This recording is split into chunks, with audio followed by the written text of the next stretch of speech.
Yeah, singles. So first one we have "Picture My Mind" by PinkPantheress featuring Sam Galetri. Galetri. I will roll with that. Yeah. Galatry, yeah. Galetri. Yeah, fun little like synth pop track that I actually really enjoyed. It's dancey. Yeah, super dancey. Pink Panthers we have reviewed a couple times on here. We had to hell with it. I think last year maybe, or was it 2 years ago, something like that. But it's a good single. It's a fun little, you know, electronic pop, dance pop record that I really enjoy. I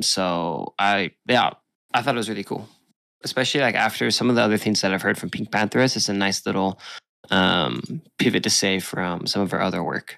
So I'm interested to see this in the context of a record. Yeah, absolutely. I hope that there is a record that does come out of this because it is very dancey. It reminds me of very early, like, Settle era Disclosure tracks. Like, it's just kind of like very Yeah. sort of like innocent, quote unquote, I guess, like early dance pop music. Not to say that Disclosure's later music was less innocent, but I think it was like so much more layered. It was like an earlier experience, like a very much poppy experience, almost like layered down a bit. But it's not to say the song is bad. It was definitely very catchy, as I said. Yeah, it's good. Check it out. Next single we have "Sometimes" by Clarence the Kid off the "Sometimes I Don't Know" EP. Sometimes That is .. IDK. Yeah. So literally that's the name of the EP. Very good little hip hop track that I actually liked, and I listened to the other two tracks too. One's a little interlude track, and then IDK off of it. Really like the flow of it. Love the production. It's nice old school sound, and we've been getting a lot of that old school the past like 3-4 weeks. This summer we've been getting a lot of it, but it's something that I enjoy because the production on this and the production on a lot of other tracks that we've been getting, it's been modern enough to feel fresh, but it's nice to pay homage and stuff that I really like. I love the layering of sometimes like in the middle of the track and everything too. Thought it was really cool to hear that. But yeah, it's a good track, good little EP. Yeah, I'm definitely a little bit biased in this because I know Clarence the Kid and I worked with him on making like a live version of Sometimes, and I Hilarious. love yeah, I loved the I did some help on some production work on that, and I love so much about the song. Like, I think it's one of my favorite Clarence the Kid songs, having heard a lot of his work. And I like the flow with it. I like the way he goes through things lyrically. This is this is like a step forward for him because he usually does a lot of production like for his own, but he wanted to do like with live instrumentation and other things like that. And so I think it's a really good step forward production wise, and I would love to hear more stuff like this, especially stuff that's like kind of jazzy and groovy, also slowed down. And I like in the album version how there's a lot of like layering vocally at the end too. Just really phenomenal track. That's what I love about it, is the layering on there. It's really good. Yeah, it's different. I like it. I want more.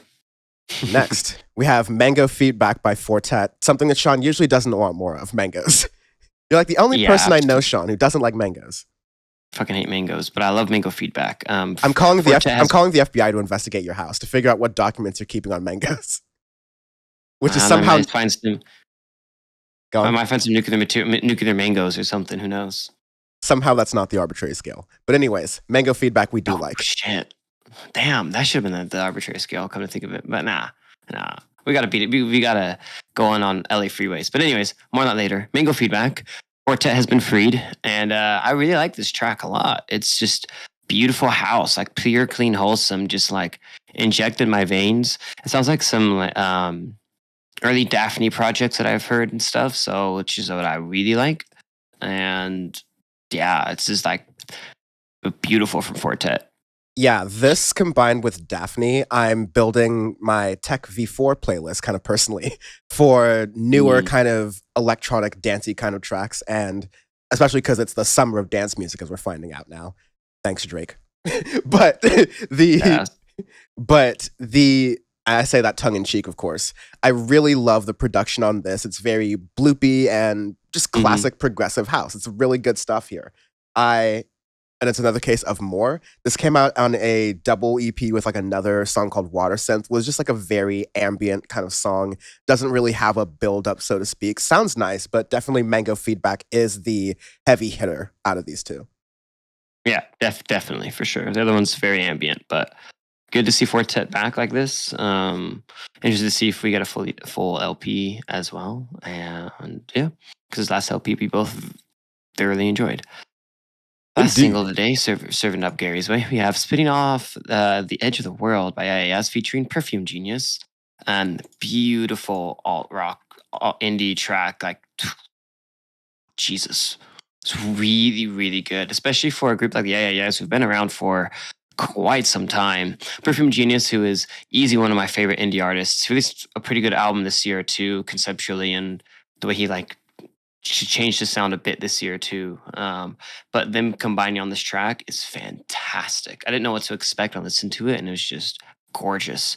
Reminded me a bit of a song of Wolf Alice's the record last year too. Can't think of it off the top of my head, but it's the way it crescendos at the middle and it keeps just building and building and then it slows down and builds up again. It's just beautiful alt indie track that I really enjoy. It was phenomenal to me. It has this like turn of the millennium sort of wall of sound thing in the alternative rock that sounds very nice. It's reminiscent of late 90s, early 2000s alt rock, but definitely done in a really new way. I really love what Perfume Genius and it's just combined together into doing in that track.